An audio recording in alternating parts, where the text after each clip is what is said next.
Msalaba wa Yesu Kristo sio tu ni mahali pa kuuawa kwa Yesu Kristo, lakini ni mahali ambapo msamaha wetu umezaliwa. Ndio mahali nguvu ya kusamehe inapatikana. Hata yale kibinadamu ambayo hatuyawezi, ni katika msamaha wa Yesu Kristo tunaweza kuyapata.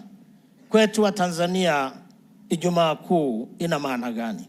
Ijumaa Kuu sio tu historia au tukio la kihistoria. Ijumaa Kuu inabeba ndani yake ujumbe kwa ajili yetu leo tukiupokea. Ijumaa Kuu inatazama jamii yetu ya leo, inaangalia familia zetu.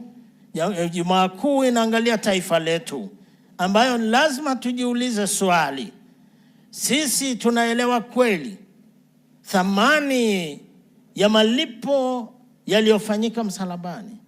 Hata kama ni Wakristo, tunaelewa kweli na tumewahi kujiuliza kweli? Tunaelewa kweli? Tunaweza kweli tukahesabu gharama iliyolipwa pale?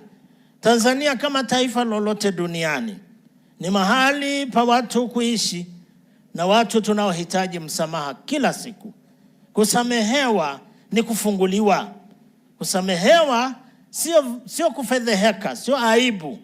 Kusamehewa kutokana na majeraha ya kisiasa, majeraha ya kibiashara, majeraha ya kijamii, majeraha ya kumigawanyiko, majeraha tuliyopata kutokana na tofauti zetu kwa miaka, hata kwa karne ama kwa miongo kadhaa. Sisi wa Tanzania tunahitaji msamaha. Biblia inasema kwa ukali sana mambo ya kweli kuhusu kutokusamehe inafanya nini kwa mtu. Yatazameni ninyi wenyewe, mtu asije akapungukiwa neema ya Mungu, na kwamba shina la uchungu likazaliwa ndani yake, kwa sababu hiyo ikasababisha kuharibu wengi. Waebrania 12:15.